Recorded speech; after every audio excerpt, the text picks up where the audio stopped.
Welcome to this special segment of the Art Settlers of New York, highlighting the Art Travels exhibit at the Luisa Capetillo Gallery, located at the M&N El Barrio Firehouse Community Media Center. This exhibit is being held from May 24th through September 15th. I am Rafaela Ronnie Billini, executive producer of the Art Settlers of New York, and we will have a conversation with the featured artist, emerging visual artist, Jamar Fajardo, also known as Jamar Golden, resident of Washington Heights and a very proud New Yorker of Dominican descent. Jamar Golden is a multi-talented artist who is a composer and singer and is now exploring another area. Art has become a significant factor in his life. He has an unlimited vision to develop creative methods that has allowed him to collaborate with other artists and teachers. Jamar wants to transform the world through his work. Jamar, welcome to M&N, and congratulations with this inaugural exhibit of Art Travels by Jamar Golden. Thank you. Yeah, I appreciate it. This is definitely, my name is Jamar Fajardo to begin with. I would like to thank Manhattan Neighborhood Networks, Mrs. Sineda Mendez, she's a great director, for giving me this opportunity to encourage me to, to hold this exhibit. And, I encourage other artists and other potential artists to definitely engage to the art world, because it's an amazing world. Creation is a beautiful thing. So I definitely appreciate this opportunity. Jamar, tell us about your childhood and where you grew up. Oh, I grew up in Yonkers, New York. Then in Yonkers, New York, we migrated to Washington Heights, which led to many things. More open mind, and from there I flourished from there. When you say many things, what things in particular?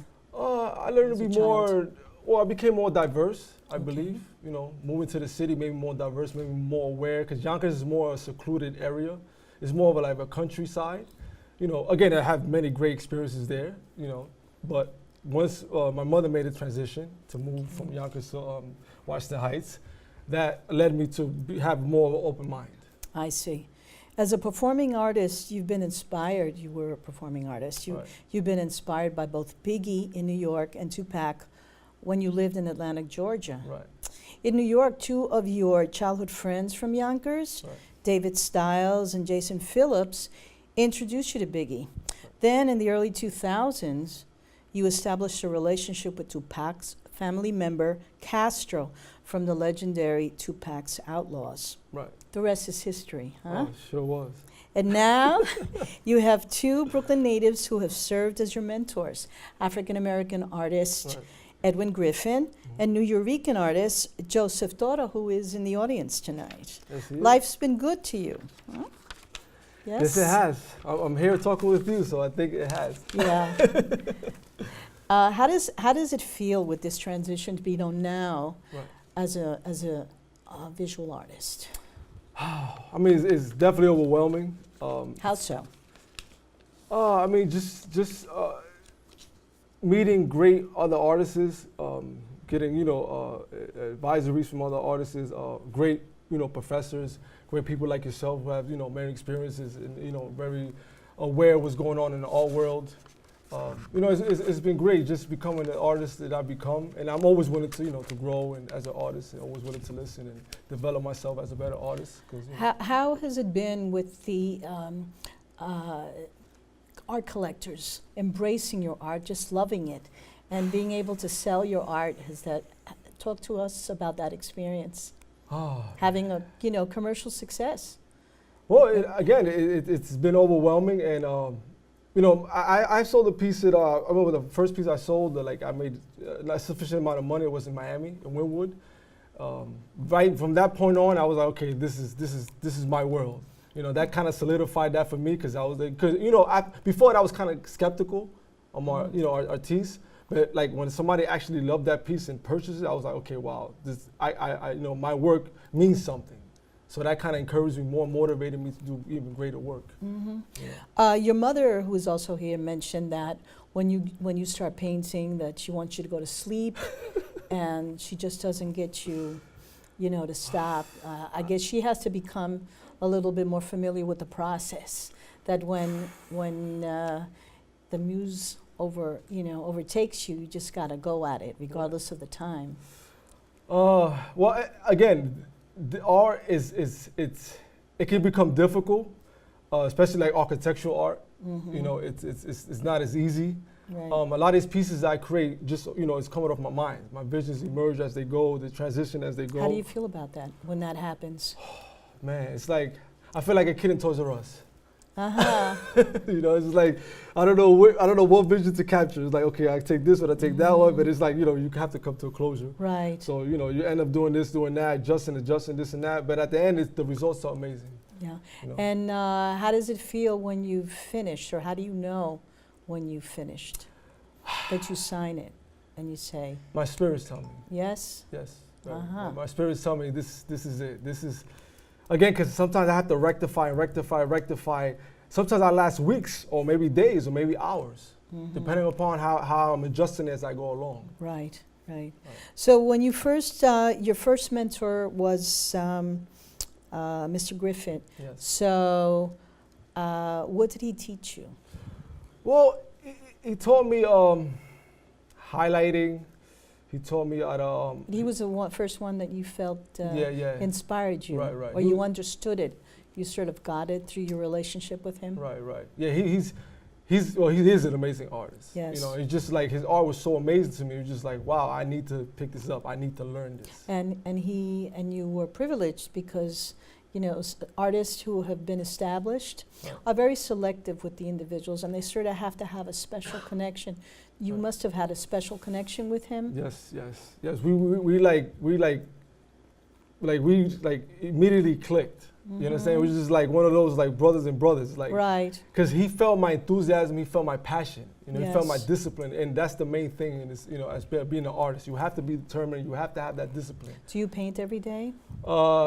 Yes, particularly Yes. every day. It just calls me. I don't know. Just my Yes. hands just like triggered. Right. It's just right. like I can't stop. It's like And what is the difference? I mean, you're also a songwriter. I mean, when you've worked with words or spoken word, right. it could be a different process, and even painting could be at times a lonely process. Yes, it's a big difference because when you're an artist, you're actually indulging to yourself, versus you actually being a music composer. Right. Because now you're dealing with multiple people. Mm-hmm. So that's why the transition for me was great, because that's the reason why I kind of like transition more to the art, because I like to be, when I work, I like to be secluded or have a mentor, somebody that actually knows what they're doing. Right. So it kind of, and then it's more of a peace, it's more peaceful for me, in the mind, my body and soul. And like again, I have a daughter, my amazing daughter Dakota, that she's initiated to be an artist herself. Oh. She sent me a picture with the cape, with the painting. Oh, She said, look okay. Dad, so it was great, so I'll be able to share great moments with my daughter, due to that Okay. fact, because art, music is one thing, but when you do art, it's like you're actually working together. And those are creative, beautiful memories to capture with your child. You think about when you select or an image emerges from your vision. Right. Tell me what exactly motivates you, or Life, beautiful people, landscapes, majestic mountains, Yeah. rivers. I mean, life itself, Mother Nature itself, as this beautiful portrait, indicates. Just living every day, just learning every day. Just Right. seeing different things and capturing different things and moments and memories. are you a sketcher? Like when you walk around the city, you're able to capture it, and then sketch it when you get home, or Well, it's funny because what's your process? my process it's just. For example, I might encounter a situation or so a specific person or a place, and I'll take that place and then I just start indulging to different things. Like maybe, okay, I see maybe a homeless person. Mm. You know, maybe that person is going through their agonies, depression. You know, and they still able to embrace their joy. You know, doing their music. You know, even though they surviving off their music, but it's beautiful to see that. You know, because somebody that actually go through a situation like that, tough situation in life, financially, Right. spiritually, whatever you're going through in your life, and you're still able to actually create beautiful things to make other people happy. I think that's phenomenal. Yeah. And where do you go from here?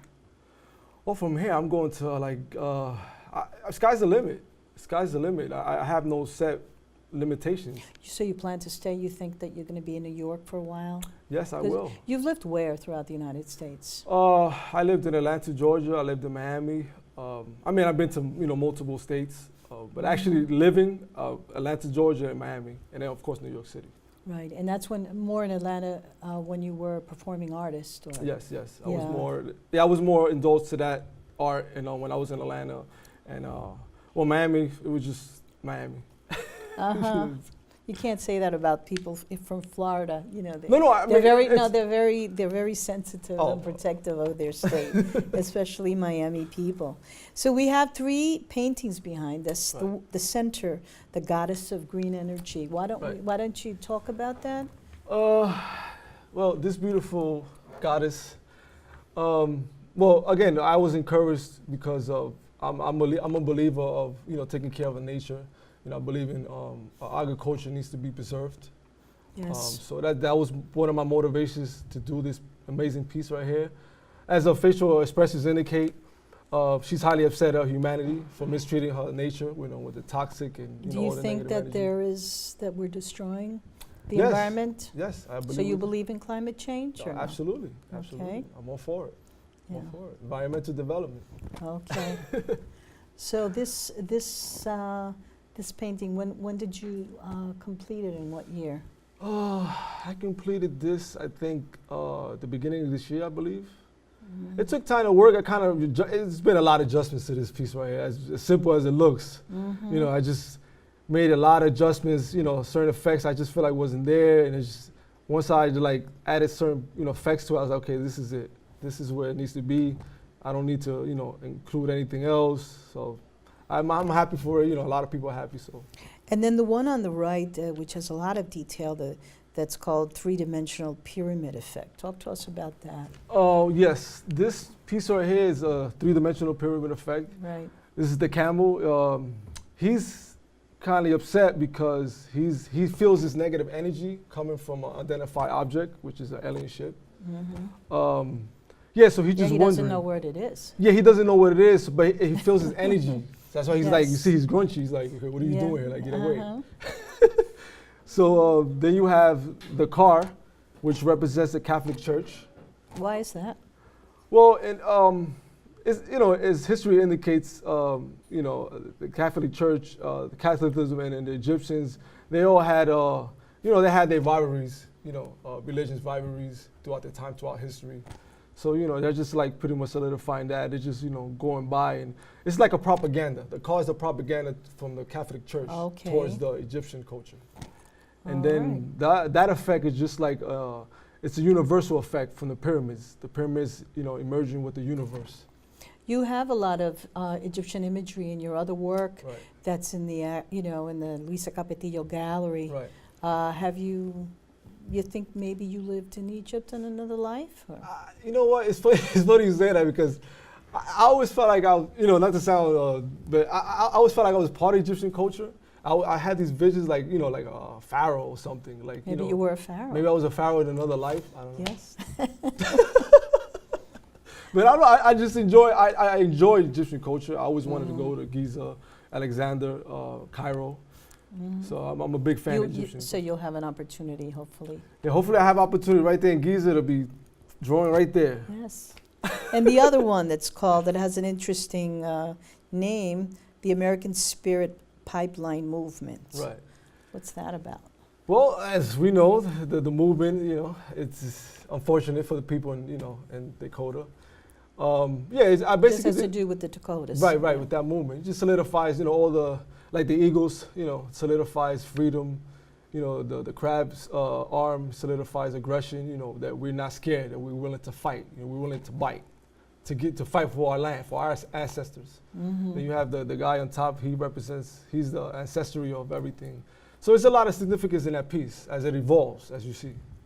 So you were affected by this, what had been happening last year, you know? Of course, Yeah. because it's like, again, as we were saying, environmental development. You know, you're destroying land that it's cultural. You know, it means everything to them. You know, that's Right. where the ancestors are buried.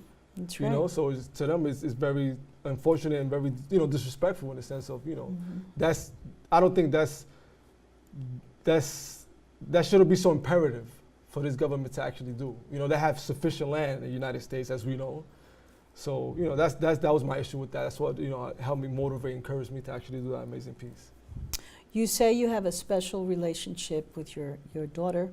She's 8 years old now, or how No, old she's are- 5. She'll be 5 6 years. in October. Okay. Yes. So have you thought about maybe doing a portrait of her? One of your mentors was Yes. actually trying to provide you with some techniques to improve your portraits. Yes. My mentor. Yes. Again, I remember coming from work, 12 hours, and putting 4 or 5 hours a day of work of just trying to enhance my portrait skills. And it's been working out, as you know, the Princess of Clarity, Yes. as she sees. So that was like my first Portrait. portrait. So I'm still working on it. I'm still have to enhance. There's a lot of work to be done. That's I feel this. That's a media itself. Yes. It's more complex than actual abstract. Abstract is Yes. you just create anything. Right. So, but I'll get there. Yeah. I'll get there. So we just want to remind everyone that the exhibit will be on display at the Luisa Capetillo Gallery at M&N's Right. Firehouse, and that's located at 175 East 104th Street between Lexington and 3rd Avenues. And then the show will be here exhibited from May 24th through September 15. And if you would like to meet the artist, Jomar Golden, how can they contact you? Can you give us your website and your email address? Well, you could. As of right now, my website. You know, our viewing audience. Yes. Now, of course, Yes. I'll definitely provide them with information. As far as my email, jamargolden54@gmail.com. If you want to, again, I'm open to open projects. Anybody wants particular projects, special projects, I'm open for it. I'm open to work with other artist groups, which I would definitely like to develop in time. You go to my Instagram, Silencer Golden. You go to my Facebook, Silencer Golden. You go to my Instagram, Jamar Golden. So, I will provide you a website soon. We're working on that right now. So, other than that, that's But pretty for our much. viewing audience, and just to remind you, the show is watched in Manhattan, but it is live streamed all over the world. Okay, so once again, just repeat your email address. Okay. Repeat it for our audience around the world, Okay. so they can write to you, and and to come and actually visit the exhibit, Right. and maybe make an appointment so Jomar can speak to you about his work. Sure. My email is jamargolden54@gmail.com. Okay, and your Facebook page is It's Silencer Golden. Silence is Golden. No, 2 syllables. Silencer Golden. Silencer Golden. Silencer Golden. And then my Instagram is also Silencer Golden. In addition to that, I have another Instagram page is Jamal Golden. But you can mostly find me in Silencer Golden Instagram or Facebook Silencer Golden. You could definitely message me. Silencer Golden Silencer on Golden. Facebook. Without that, Silencer Golden. Golden, right. So from here, do you have plans to travel with this exhibit to other cities in the tri-state area? Yeah, of course. I mean, that's my objective. My objective is just to build a conglomerate group of great artists. We'll be able to travel the world and create beautiful things. So I'm definitely for, flourishing all over New York So City. are you putting aside your performance, you as a performing artist, have you put that aside for a while, or you're dedicating most of your time to to art now? Yes, yes, I am fully dedicated to art, because I believe that anything you do in life, you take that one thing, and you grow from there. Right. When you try to do too many things at one time, sometimes it doesn't work, and I learned it the hard way. Yeah. So I learned let me focus on this one thing, which led me to here. Thanks to Eminem, I had the name was there with me, Sienda, great director, and yeah, so I'm all for it. I'm all for Right. it. I'm all for it. Yeah. So life is good. I'm here. Life is great. Yeah. Well, until next time, the Art Settlers of New York and MNN, thank you to all our viewers at home and our studio audience. And Jomar, you want to say anything else to our viewers? Believe in yourself. Allow no one to diffuse your dreams. Whatever you want to do in this life, you do it. Put your heart and soul to it, and the future is yours. Thank you, Jomar, and I think that you'll be able to have a very nice present for your daughter when she sees this program, and her daddy on TV showing his work, and that is something special. Yeah, she's actually one of my motivations why I'm doing all this, because Yes. I want us to have a great life together, travel Yes, the world. and do you amazing things. spoke about when we previously,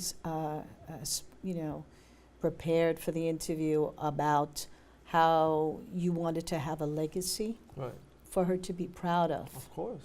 As a Yes. parent, it's very imperative that you actually leave that behind with your kids, because that's how the generations become more professional. They become more in tune about life, how to be conduct themselves, how to be a professional, how to dedicate themselves. Yes. So that's one of my main objectives, is change my generations next to come. So she's part of that generation, so Right. that could evolve from there. Right, and now you think that she's also going to be an artist. Oh yeah, I definitely, because her mother's an Yeah. artist. Her mother's a jewelry artist. Her father's an artist, Okay. so she has All all right, genetically she has inclined. she has the genes. She has the genes. That's what so- she sees. Exactly. So. Well, maybe Yeah. we'll get to meet her in another program Oh, yeah, after another successful exhibit somewhere, yeah. in the country or abroad. I look forward to that. Yes, and please, everyone, come to the Luisa Capetillo Gallery and see this wonderful exhibit. Again, the address at Eminem's Firehouse is 175 East 104th Street in the heart of East Harlem, El Barrio, and that's between Lexington Avenues and 3rd Avenues. And the exhibit will be here through September 15. So thank you again. And also, please look up MNN.org for all of the other special events that they have in the firehouse and the special classes that they give to community members. And that's it for now. And Jomar, Yes. we really need you to briefly, talking about the community programs Right. you're going to be taking, or you have become a producer, an independent producer, or you Yes. will be taking a class. Well, I've taken a class, video production. I became solidified with that. I'm also want to include myself in the editing program. Okay. Yeah, because like I said, I want to include myself. I want to get in tune with this whole artistic world. Right. Right. So that really helped you in terms of learning how to use the other aspects of Yes. film production and also interviewing. So you may be interviewing individuals yourself. Yeah. No, like I said, it's fun. Again, you learn something different. Right. You become more professional, more in tune. And like, again, life is about learning. It's a learning experience every day. Right. It's good to have that open mind where you're able to allow yourself to be helped and allow yourself Right. to grow. Because a lot of us, as people, we don't allow ourselves to be helped. Due to our ego or pride or something, whatever. Right. But for me, sky's the limit, and I'm willing to learn. I'm open to learn. So I'm always looking to take pointers. Well, I'm glad that you came through Manhattan Neighborhood Network Studios and participated in the programs. Thank you. And you were, and it's a matter of networking. Yes. because that's how, although you were interested in film or TV production, you shared that information, Right. and you never know who's around and who will see your art and say, I can draw as well, and here we are. No, again, I encourage everyone. I encourage everyone to follow their dreams and, you know, do what you love. And that's what life is about, doing what you love, you know, showing your compassion. When you have compassion over what you do, people will open the doors for you. You know, people will extend themselves to you. You'll be surprised, you know, but you have to take that initiation. You have to play that appliance where people see your dedication. It's like, they're like, wow, this guy or he or she is amazing. Like, wow, we have to help this person. And that's what you've been getting from Yes, people who look yes. at your art. Yes, yes. Yes. It's been, again, it's been overwhelming. I mean, Yeah. I'm blessed. I'm blessed. Yes, Yes, I'm blessed. life is good. Great. Yeah, It's great. It's great. I can't complain. yeah. Yeah, so. Well, thank you again, Mr. Golden. Oh. Jomar Fajardo Golden. Oh, thank you. And Life thank is Eminem. golden. Life is Okay, golden Very for you. golden. Very golden. Yes. Thank you. Thank you. All right.